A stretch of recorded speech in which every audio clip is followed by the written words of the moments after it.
Birchtold, and I'm a planner with Manitou Springs Planning Department. I was brought on in October 2014 specifically to do the Integrated Master Plan and Hazard Mitigation Plan.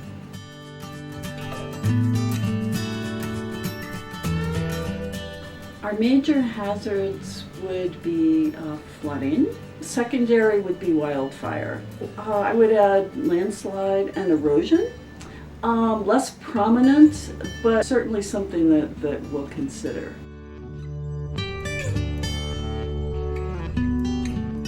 We are a small community, about a little over 3 square miles. We have our low-lying areas, which are creek corridors, with extensive older development along them. So that's our flood hazard area. And then we also have a lot of steep topography.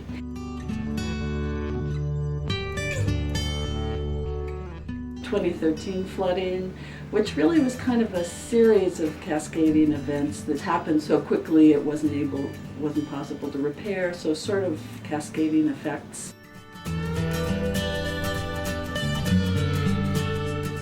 We are doing hazard mitigation plan under the FEMA model, and you do look at the larger events, like the 100-year storm event and larger wildfires. Just starting to wrap up our risk assessment, and so I guess we'll have an opportunity to see how that translates into a strategy and kind of what scale of event we'll really look at. The basis of the effort was to do a community master plan jointly with a hazard mitigation plan. And the idea being that it would be hard to really plan for our future without understanding how our hazard risks would affect us. It's a comprehensive master plan with about 10 or 11 elements. It includes, for instance, housing, transportation, land use, community facilities.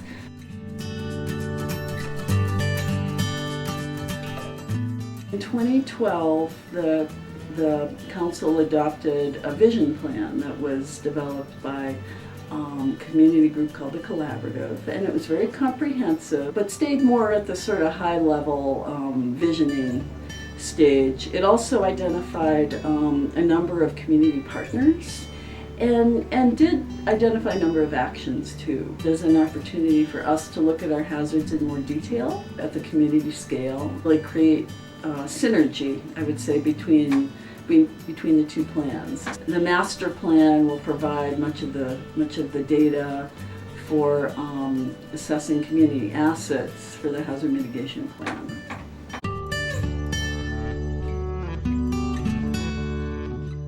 The real impetus came from the fact that it's a very engaged community, so lots of community groups who've been doing things for a long time, identifying how we can be more resilient in that area, where our vulnerabilities might be. A little over a year between starting the plan and adoption.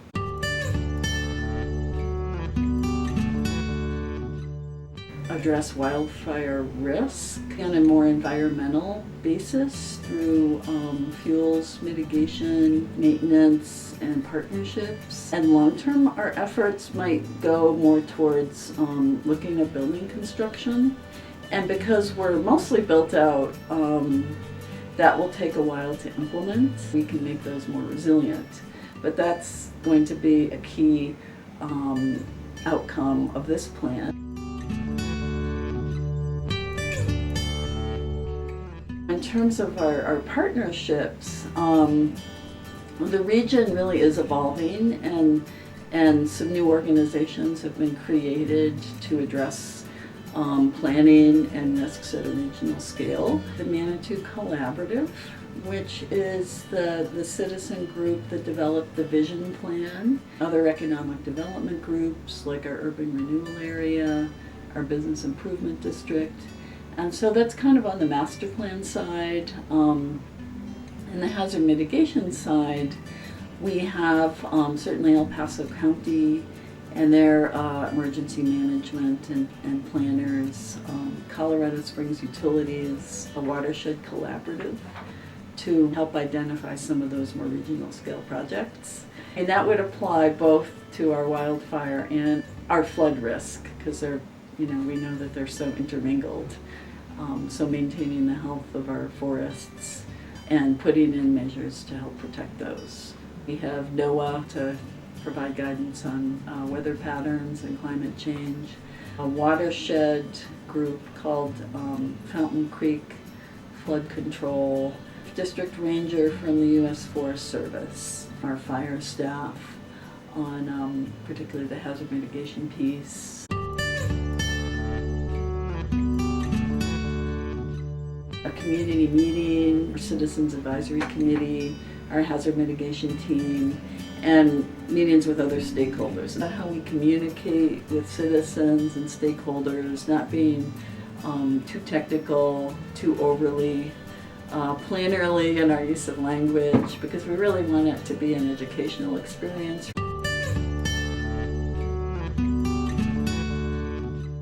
There was a fair amount of time spent up front to sort of examine different data sources. We did a complete land use inventory, and then we also thought, well, while we're out there, we should also gather data about housing. We have a pretty good understanding of the patterns of where our higher density housing will occur. And so that's pretty important information for the hazard mitigation plan too. We don't have great opportunities for annexation. So it is pretty likely that we'll keep the same footprint. But we certainly will have evolving needs for housing and economic development. And affordable housing and workforce housing is a very large concern. We want to address our evolving demographic needs and try to look ahead a bit.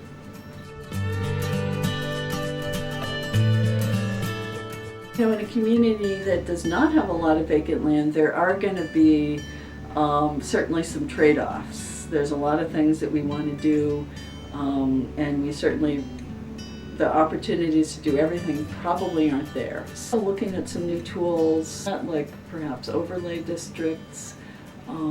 We're certainly going to need to look at incentives. We're working also on the educational and awareness front, and have presented some exercises to the public to get some feedback on their ideas. And we also have an online mapping exercise where folks can weigh in.